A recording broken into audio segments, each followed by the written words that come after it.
जय हिंद मित्रांनो. मागच्या सेशनला आपण राजकीय सीमा पाहिल्या. राजकीय सीमा पाहत असताना आपण पाहिलं गुजरात, त्यानंतर मध्य प्रदेश, त्याच्यानंतर छत्तीसगड, त्यानंतर तेलंगणा, कर्नाटक, गोवा. या राज्यांच्या सीमा महाराष्ट्राला लागून आहेत. हे कळतंय का? गुजरात, मध्य प्रदेश, छत्तीसगड, तेलंगणा, कर्नाटक, गोवा या राज्यांच्या सीमा महाराष्ट्राला लागून आहेत. त्याचबरोबर दादरा नगर हवेली आणि दीव दमण हा केंद्रशासित प्रदेश. ह्या सीमा झाल्या राजकीय सीमा. आता आपला पुढचा घटक आहे तो म्हणजे नैसर्गिक सीमा. नैसर्गिक सीमा याला अजून एक दुसरा शब्द आहे. नैसर्गिक म्हणजे नॅचरल. म्हणजे जशी एखादा डोंगर असतो, दोन गावांच्या दरम्यान एखादा डोंगर असतो, त्याचबरोबर दोन गावांच्या दरम्यान एखादी नदी वाहते, त्याचबरोबर दोन गावांच्या दरम्यान एखादा प्राकृतिक विभाग असतो, भूरूप असतं. हे आहे नैसर्गिक सीमा. आपण पाहतो लक्षात घ्या, आपल्या गावाकडे तुम्ही जर पाहायला गेलात तर दोन गावांची सीमा असते, ज्याला आपण म्हणतो शिवार. ही दोन गावांची शिव आहे आणि त्या शिवावरून जर एखादी नदी वाहत असेल तर असं म्हटलं जातं की ती शिवावरची नदी आहे किंवा ती शिवार नदी आहे. म्हणजे ती त्या दोन गावांची झाली नैसर्गिक सीमा. ती त्या दोन गावांची झाली प्राकृतिक सीमा, की जी निसर्गानं निर्माण केली, जी प्रकृतीने तयार झाली, याला म्हणतात प्राकृतिक सीमा. याला अजून एक नाव आहे, याला नाव आहे प्राकृतिक सीमा. याला अजून एक नाव आहे आणि याला नाव आहे ते म्हणजे स्वाभाविक सीमा. याला आणि त्याचबरोबर याला म्हणतात नैसर्गिक सीमा. म्हणजे ज्या राज्यांची सीमा महाराष्ट्राला लागून आहे त्याच राज्यावरती जे जिल्हे महाराष्ट्राचे लागून आहेत त्याच्यावरती असणारा जो काही डोंगर आहे याला म्हणतात प्राकृतिक सीमा, याला म्हणतात स्वाभाविक सीमा. त्यानंतर काही राज्यांच्या सीमेवरून नद्या वाहतात. तुम्हाला माहिती आहे सर्वांना, महाराष्ट्राच्या आणि गुजरातच्या सीमेवरून तापी नावाची नदी वाहते. तापी नावाची नदी वाहते. त्याचबरोबर नर्मदा नावाची नदी सुद्धा वाहते. आणि अजून एक नदी आहे ती म्हणजे दमनगंगा. दमनगंगा नावाची नदी. ही नदी सुद्धा लक्षात घ्या महाराष्ट्राच्या गुजरातच्या सीमेवरून वाहते. त्यानंतर तुम्ही जर पाहायला गेला तर मध्य प्रदेश, बरं का, मध्य प्रदेश. आता मध्य प्रदेशच्या सीमेवरून पाहायला जर तुम्ही गेलात, लक्षात ठेवा मध्य प्रदेशच्या सीमेवरून लक्षात ठेवा तापी नदी सुद्धा मध्य प्रदेश आणि महाराष्ट्राच्या सीमेवरून वाहते. तापी नदी. त्यानंतर थोड्याफार प्रमाणामध्ये नर्मदा नावाची नदी सुद्धा महाराष्ट्राच्या आणि मध्य प्रदेशच्या सीमेवरून वाहते. त्यानंतर महाराष्ट्राच्या आणि मध्य प्रदेशच्या सीमेवरून अजून एक नदी वाहते, ज्या नदीचा उगम जर तुम्ही पाहायला गेलात तर लक्षात ठेवा ती म्हणजे वैनगंगा नावाची नदी. वैनगंगा नदी ही सुद्धा महाराष्ट्राच्या आणि मध्य प्रदेशच्या सीमेवरून वाहते. त्यानंतर वर्धा नावाची नदी सुद्धा महाराष्ट्राच्या आणि मध्य प्रदेशच्या सीमेवरून वाहते. त्यानंतर पेंच राष्ट्रीय उद्यान आहे, पेंच नावाची नदी ही सुद्धा मध्य प्रदेशच्या आणि मध्य प्रदेशच्या आणि महाराष्ट्राच्या सीमेवरून वाहते. त्यानंतर तुम्ही जर पाहायला गेलात तर त्यानंतर पुन्हा छत्तीसगडच्या आणि महाराष्ट्राच्या सीमेवरून एक नदी वाहते आणि तिचं नाव आहे इंद्रावती. इंद्रावती नावाची नदी ही सुद्धा मध्य प्रदेशच्या, छत्तीसगडच्या आणि महाराष्ट्राच्या सीमेवरून वाहते. त्यानंतर तेलंगणा. आता तेलंगणा राज्य आणि तेलंगणाच्या आणि महाराष्ट्राच्या सीमेवरून सुद्धा कोणकोणत्या नद्या वाहतात? गोदावरी नावाची नदी तेलंगणाची महाराष्ट्राची सीमा निश्चित करते. त्यानंतर बरं का, गोदावरी नंतर तुम्ही जर पाहायला गेलात तर अजून एक नदी, तिचं नाव आहे पैनगंगा. पैनगंगा नावाची नदी, ही नदी सुद्धा महाराष्ट्राची आणि तेलंगणाची सीमा निश्चित करते. त्यानंतर तुम्ही जर पाहायला गेलात तर अजून एक नदी आहे जी महाराष्ट्राच्या आणि तेलंगणाच्या सीमेवरून वाहते. तुम्ही जर ती नदी जर पाहायला गेलात तर लक्षात ठेवा ती नदी या असणाऱ्या बाजूने येऊन मिळते. तिचं नाव आहे मांजरा नावाची नदी. बरं का, मांजरा नावाची नदी ही सुद्धा महाराष्ट्राच्या आणि तेलंगणाच्या सीमेवरून त्या ठिकाणी थोड्याफार प्रमाणामध्ये वाहते. मांजरा नदी महाराष्ट्राच्या कर्नाटकच्या सीमेवरून पण वाहते. त्यानंतर आता कर्नाटक राज्य.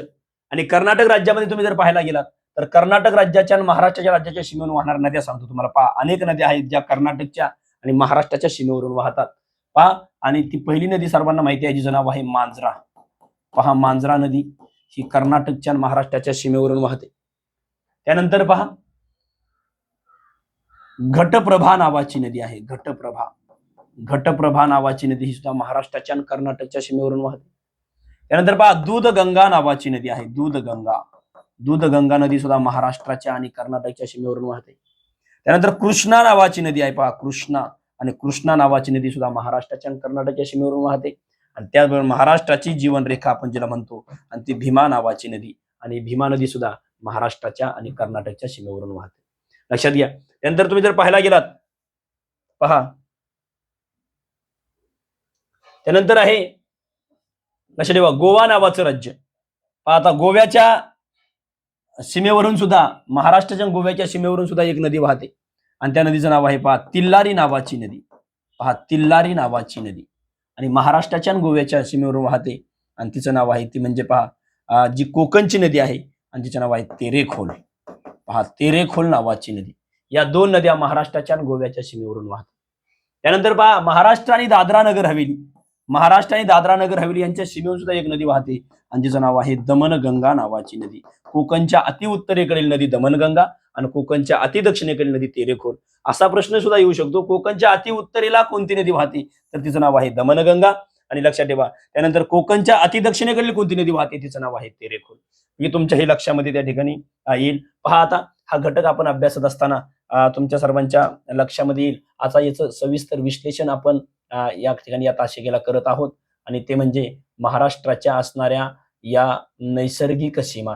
आता पहा बरं का, नैसर्गिक सीमा, गुजरात राज्याला महाराष्ट्राचा पालघर नावाचा जिल्हा लागून आहे, आणि गुजरातच्या आणि महाराष्ट्राच्या सरहद्दीवर पालघर जिल्ह्यामध्ये शिवडी नावाची डोंगररांग आहे.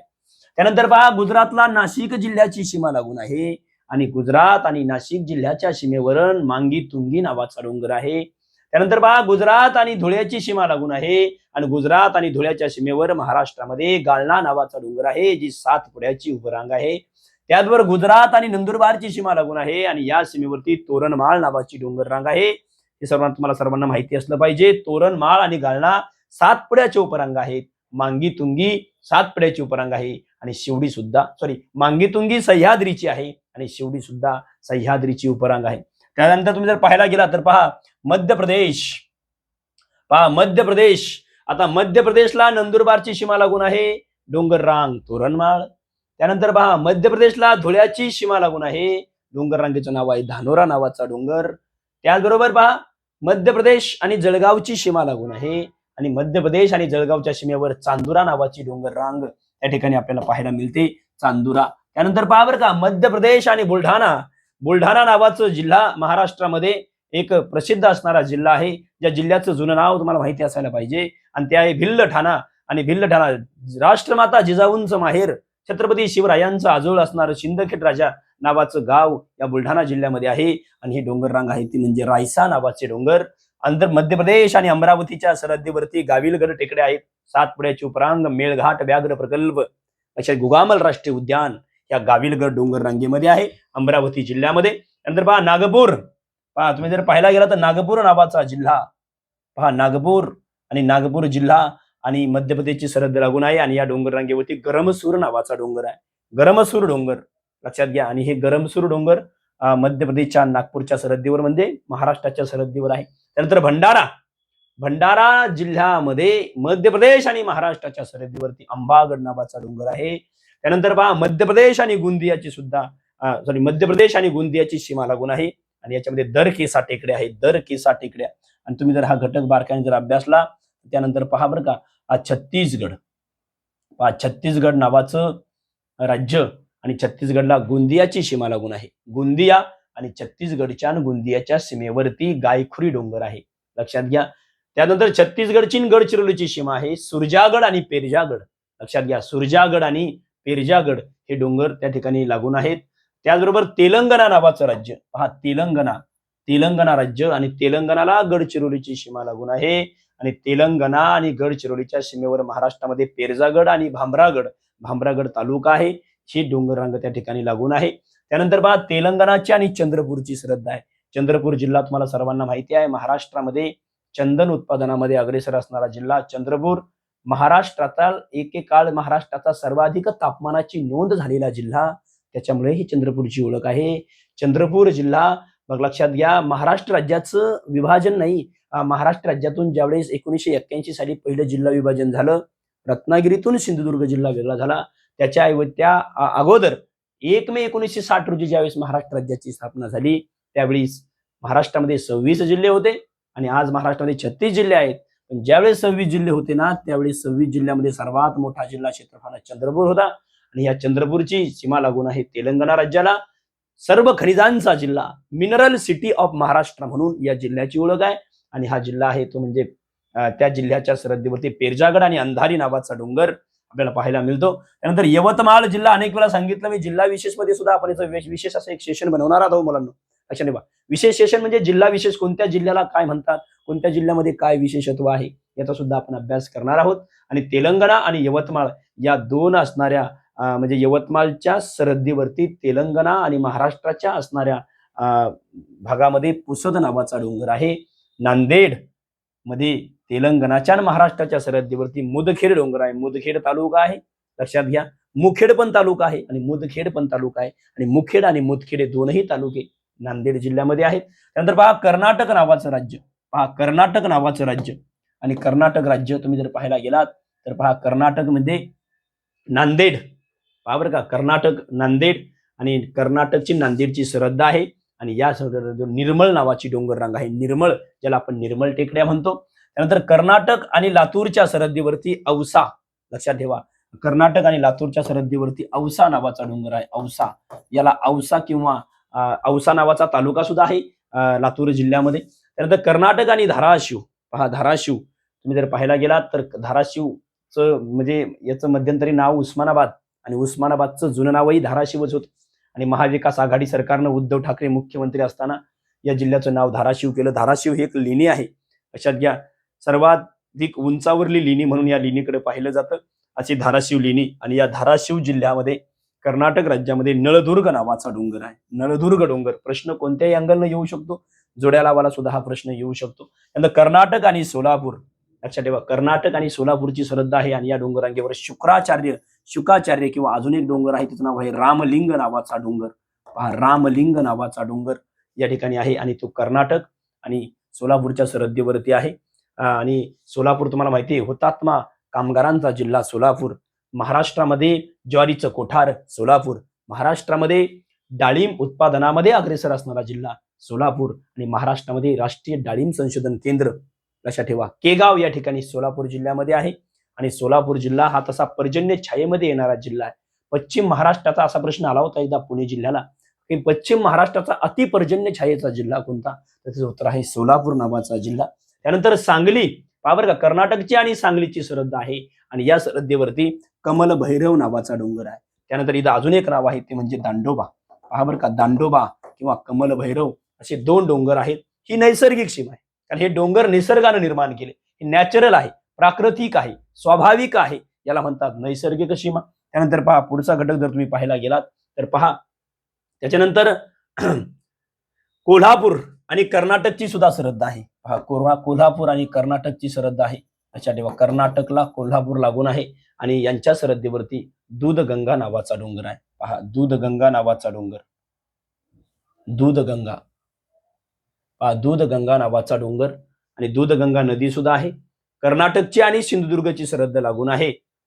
आणि या डोंगर रांगेवरती तुम्हाला माहिती सर्वांना अंबोली, पहा अंबोली तुम्ही जर पाहायला गेलात तर अंबोली घाट आहे. अंबोली लक्षात घ्या, एक पर्यटन स्थळ आहे. महाराष्ट्रामध्ये सर्वात जास्त पाऊस पडणारं ठिकाण अंबोली. असा प्रश्न आला होता, अंबोलीला तालुका कोणता आहे, असाही प्रश्न आला होता. अंबोला सिंधुदुर्गच्या कोणत्या तालुक्यात आहे, तर याला तालुका आहे तो म्हणजे सावंतवाडी.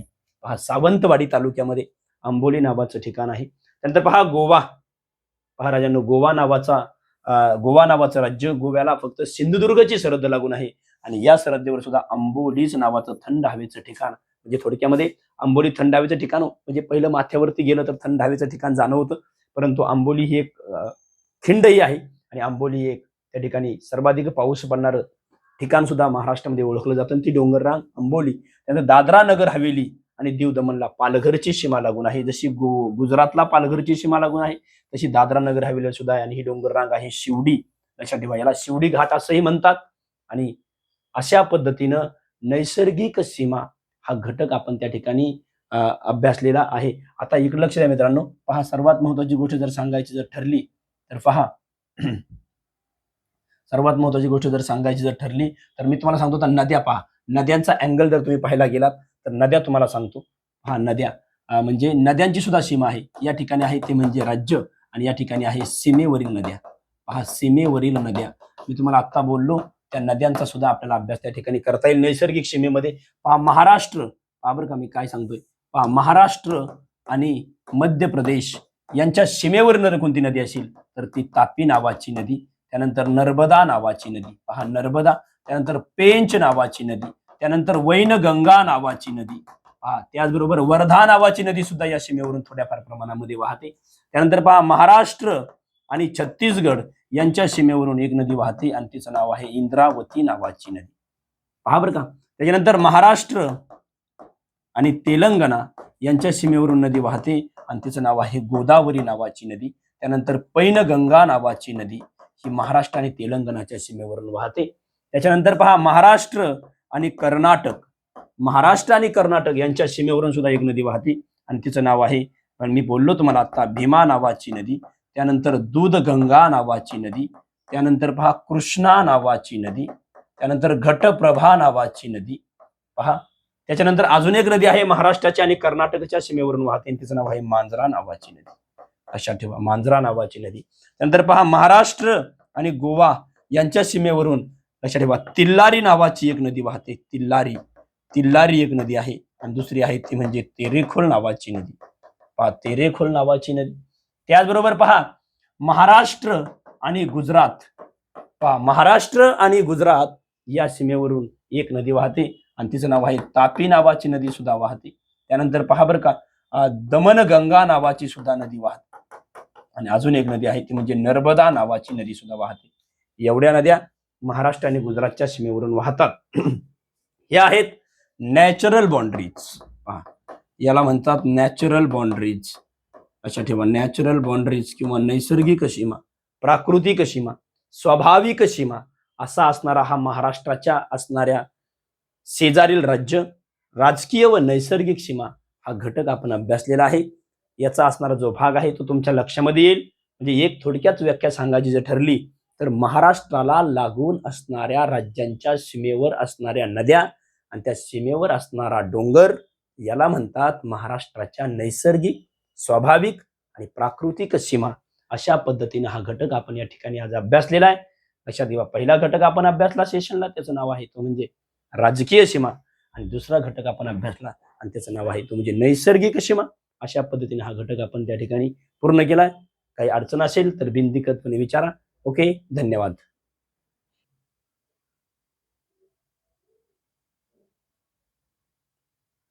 पहा विद्यार्थी मित्रांनो, आता आपण नैसर्गिक सीमा हा घटक अभ्यासलाय. तुमच्या लक्षामध्ये आलं काय तर पहा तुमच्या लक्षामध्ये हे आलं असेल की आपण कोणत्या राज्याच्या सीमेवर कोणता डोंगर आहे आणि कोणत्या राज्यांच्या दोन्हींच्या सीमेवरून कोणती नदी वाहते याचा आपण सविस्तर अभ्यास केला. आता मला एक सांगा विद्यार्थी मित्रांनो, याचं जर रिव्हिजन जर घ्यायची ठरली किंवा याचं रिव्हिजन म्हणण्याऐवजी याच्यावरती वेगवेगळ्या प्रकारचे कसे प्रश्न त्या ठिकाणी विचारले जाऊ शकतात. मला एक सांगा पहा एक नॉमिनली आपण एका गोष्टीचा त्या ठिकाणी विचार करूया. पहा गोदावरी नावाची नदी आहे. पहा गोदावरी, पहा मी काय बोलतोय, गोदावरी नावाची नदी आहे. गोदावरी नदी महाराष्ट्रात उगम पावते आणि दुसऱ्या राज्यात जाते. पहा ही नदी महाराष्ट्रात उगम पावते आणि दुसऱ्या राज्यात जाते. दुसऱ्या म्हणजे मग ही नदी महाराष्ट्रातून तेलंगणात जाते. त्यानंतर पहा बरं का 2 नंबरला भीमा नावाची नदी आहे. भीमा नावाची नदी ही सुद्धा महाराष्ट्रात उगम पावते आणि कर्नाटक राज्यामध्ये जाते. त्यानंतर ही नदी तेलंगणात जाते, तेलंगणातून आंध्र प्रदेशात जाते. पहा आता त्यानंतर पहा 3ऱ्या क्रमांकाला आहे कृष्णा नावाची नदी. पहा कृष्णा नावाची नदी महाराष्ट्रात उगम पावते आणि महाराष्ट्रातून ती कर्नाटक राज्यात जाते, कर्नाटकातून ती तेलंगणात जाते आणि तेलंगणातून ती आंध्र प्रदेशात जाते. पहा बरं का. त्यानंतर 4थ्या क्रमांकाची नदी आता तापी नावाची नदी पहा पश्चिम वाहिनी ही काय महाराष्ट्रात उगम पावत नाही, ती मध्य प्रदेशात उगम पावते आणि मध्य प्रदेशातून महाराष्ट्रात येते आणि महाराष्ट्रातून गुजरातमध्ये जाते. पहा बरं का. त्यानंतर 5व्या क्रमांकाची नदी आहे नर्मदा नावाची नदी. पहा नर्मदा नदी, नर्मदा नदीचा उगम सुद्धा मध्य प्रदेशामध्ये होतो. मध्य प्रदेशातून ही नदी महाराष्ट्रात येते आणि तापी सारखीच गुजरात राज्यामध्ये जाते. म्हणजे मला एक सांगा त्यानंतर पहा बरं का दूधगंगा नावाची एक नदी आहे. दूधगंगा नदीचा उगम महाराष्ट्रामध्ये होतो आणि महाराष्ट्रातून नदी कर्नाटक राज्यामध्ये जाते. त्यानंतर पहा बरं का, घटप्रभा नावाची नदी, पहा घटप्रभा नदीचा उगम सुद्धा महाराष्ट्रात होतो आणि महाराष्ट्रातून ही नदी कर्नाटक राज्यामध्ये जाते. पहा आता मला सांगण्यात तात्पर्य काय आहे. त्यानंतर पहा अजून एक नदी पाहू आपण, की जी नदी आपण पाहिली ती म्हणजे पहा वर्धा नावाची नदी. पहा वर्धा नावाची नदी, आणि वर्धा नदीचा उगम मध्य प्रदेशामध्ये होतो आणि ही नदी महाराष्ट्रात प्रवेश करते. त्यानंतर पहा वैनगंगा नावाची नदी, वैनगंगा, पैनगंगा नाही, आणि वैनगंगा नदीचा उगम सुद्धा मध्य प्रदेशात होतो आणि ती नदी महाराष्ट्रात येते. म्हणजे पहा मला एक सांगायचं, ह्या घटक नैसर्गिक सीमेमध्येच मोडतो बरं का, लक्षात घ्या. मला एक सांगा, गोदावरी नदी महाराष्ट्रात उगम पावते आणि दुसऱ्या राज्यात तेलंगणात, आंध्र प्रदेशात जाते. भीमा नदीचा उगम महाराष्ट्रात होतो, कर्नाटक राज्यामध्ये नदी जाते. कृष्णा नदीचा उगम महाराष्ट्रात होतो, नदी कर्नाटकमध्ये जाते, तेलंगणात जाते, आंध्र प्रदेशात जाते. तापी नदीचा उगम महाराष्ट्रामध्ये होतो, तापी नदीचा उगम मध्य प्रदेशात होतो, नदी महाराष्ट्रात येते, महाराष्ट्रातून गुजरातमध्ये जाते. नर्मदा नदीचा उगम सुद्धा मध्य प्रदेशात होतो, नदी महाराष्ट्रात येते, गुजरातमध्ये जाते. दूधगंगा नदीचा उगम सुद्धा महाराष्ट्रात होतो, नदी कर्नाटकमध्ये जाते. घटप्रभा नदीचा उगम महाराष्ट्रात होतो, नदी कर्नाटकमध्ये जाते. त्यानंतर वर्धा नदीचा उगम मध्य प्रदेशात होतो, नदी महाराष्ट्रात येते. आणि वैनगंगेचा उगम सुद्धा मध्य प्रदेशात होतो आणि नदी त्या ठिकाणी काय करते, तर महाराष्ट्रामध्ये प्रवेश करते. मग मला एक सांगा, तुम्ही जर बारकाने जर आता अभ्यास जर करायचा ठरला तर पहा बरं का, मला एकच म्हणायचंय की पहा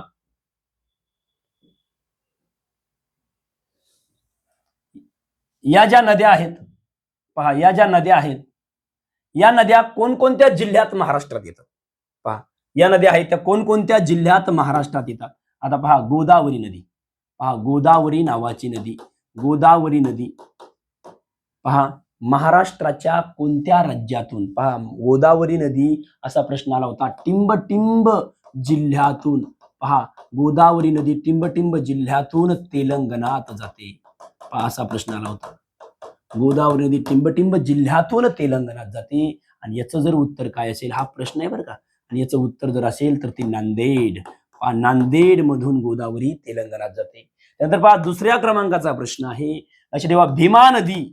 पहा भीमा नदी टिंब जिल्ह्यातून, पहा भीमा नदी टिंब जिल्ह्यातून कर्नाटकात जाते. पहा टिंब जिल्ह्यातून कर्नाटकात जाते आणि याचं उत्तर आहे सोलापूर. पहा बरं का, सोलापूर. तिसऱ्या क्रमांकाचा प्रश्न आहे कृष्णा नदी. पहा कृष्णा नदी टिंब जिल्ह्यातून लक्षात ठेवा कर्नाटकात जाते. कृष्णा नदी टिंब जिल्ह्यातून कर्नाटकात जाते. याचं उत्तर आहे सांगली. पहा कृष्णा नदी सांगली जिल्ह्यातून कर्नाटकात जाते. त्यानंतर चौथा प्रश्न आहे पहा तापी नदी. पहा बरं का मी काय बोलतोय, तापी नदी टिंब जिल्ह्यातून महाराष्ट्रात प्रवेश करते. आता तापी नदी महाराष्ट्रात प्रवेश करणारी दोनदा नदी आहे. टिंब जिल्ह्यातून महाराष्ट्रात प्रवेश करते. हिचा पहिला प्रवेश आहे अमरावती जिल्हा आणि हिचा दुसरा प्रवेश आहे जळगाव जिल्हा. पहा बरं का. त्याच्यानंतर पहा नर्मदा नदी टिंब जिल्ह्यात महाराष्ट्रात प्रवेश करते. तापी नदी टिंब जिल्ह्यातून महाराष्ट्रात प्रवेश करते. या ठिकाणी टिंब जिल्ह्यात पहा, या ठिकाणी जिल्ह्यात करा, जिल्ह्यात लक्षात ठेवा. तापी नदी टिंब जिल्ह्यात महाराष्ट्रात प्रवेश करते, अमरावती जिल्ह्यात. आणि नर्मदा नदी टिंब जिल्ह्यात महाराष्ट्रात प्रवेश करते. पहा बरं का, नर्मदा नदी टिंब जिल्ह्यात महाराष्ट्रात प्रवेश करते. आणि याचं उत्तर जर काय असेल तर याचं उत्तर आहे नंदुरबार. पहा नंदुरबार, हे लक्षात घ्या. त्याचबरोबर पहा सांगण्याचं तात्पर्य जर पाहायला गेलात, पहा आता हे लक्षात घ्या. त्याच्यानंतर पहा मी तुम्हाला सांगितलं घटप्रभा. पहा घटप्रभा नदीचा उगम सिंधुदुर्ग जिल्ह्यामध्ये होतो. आणि घटप्रभा नावाची नदी ही कोणत्या जिल्ह्यातून कर्नाटकात जाते, तर घटप्रभा नदी कोणत्या जिल्ह्यातून, असाही प्रश्न आला होता, कोणत्या जिल्ह्यातून कर्नाटक राज्यात प्रवेश करते. आणि याचं उत्तर आहे कोल्हापूर. पहा कोल्हापूर. त्याच्यानंतर पहा मी तुम्हाला बोललो आता दूधगंगा. पहा दूधगंगा नावाची नदी, हिचं दूधगंगा नदीचा उगम सुद्धा महाराष्ट्रात होतो. आणि टिंब जिल्ह्यातून ही नदी कर्नाटकात जाते. टिंब जिल्ह्यातून ही नदी कर्नाटकात जाते. याचं उत्तर सुद्धा आहे कोल्हापूरच. याचं उत्तर सुद्धा आहे कोल्हापूर. म्हणजे लक्षात घ्या, अशाही पद्धतीने त्या ठिकाणी प्रश्न त्या ठिकाणी विचारले जातात. त्यानंतर पहा पुढचा प्रश्न मी तुम्हाला आता बोललो, लक्षात ठेवा, वैनगंगा वैनगंगा नदी टिंबटिंब जिल्ह्यात महाराष्ट्रात प्रवेश करते. टिंबटिंब जिल्ह्यात महाराष्ट्रात प्रवेश करते.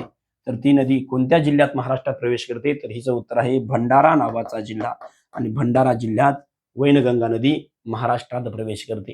म्हणजे अशा पद्धतीनं ह्या नद्या, म्हणजे मला काय सांगायचंय विद्यार्थी मित्रांनो, काही नद्या महाराष्ट्रात उगम पावून दुसऱ्या राज्यात जातात आणि काही नद्या दुसऱ्या राज्यात उगम पावून महाराष्ट्रात येतात. महाराष्ट्रात कोणत्या जिल्ह्यात येतात आणि महाराष्ट्रातून कोणत्या जिल्ह्यातून दुसऱ्या राज्यात जातात, हे जरी विश्लेषण आपण पाहिलं तर याच्यावरती सुद्धा प्रश्न येण्याची दाट शक्यता नाकारता येत नाही. म्हणून अशा पद्धतीनं आपण ह्या सुद्धा नैसर्गिक सीमा जरी नसल्या, लक्षात ठेवा, नदी 2 जिल्ह्यांच्या सीमेवरून पहा. समजा हे 2 जिल्हे आहेत, नदी जर अशी वाहत असेल ना, अशी, तर लक्षात ठेवा याला म्हणतात सीमा निश्चित करते. आणि लक्षात ठेवा, नदी जर अशी वाहत असेल ना, अशी जर नदी वाहत असेल ना, तर हिला म्हणतात छेदणारी नदी. ही डायरेक्ट छेदते आणि ही डायरेक्ट सीमा निश्चित करते. मग काही नद्या या छेदणाऱ्या आहेत तर काही नद्या ह्या सीमा निश्चित करणाऱ्या आहेत. अशा पद्धतीने हा सुद्धा घटक नैसर्गिक सीमेमध्येच मोडतो. म्हणजे कोणती नदी मध्य प्रदेशात उगम पावते आणि महाराष्ट्रात येते, आणि कोणत्या नद्या महाराष्ट्रात उगम पावतात, कर्नाटकात जातात, तेलंगणात जातात, गुजरातमध्ये जातात, हा घटक आपण अभ्यासलेला आहे. अशा पद्धतीने हा नैसर्गिक प्राकृतिक सीमा किंवा नद्यांचा भाग सुद्धा प्रश्नपत्रिकेमध्ये येऊ शकतो. अशा पद्धतीने हा घटक आपण अभ्यासलाय. ठीक आहे, ओके. राहिलेला घटक आपण पुढच्या सेशनला अभ्यासूयात. धन्यवाद.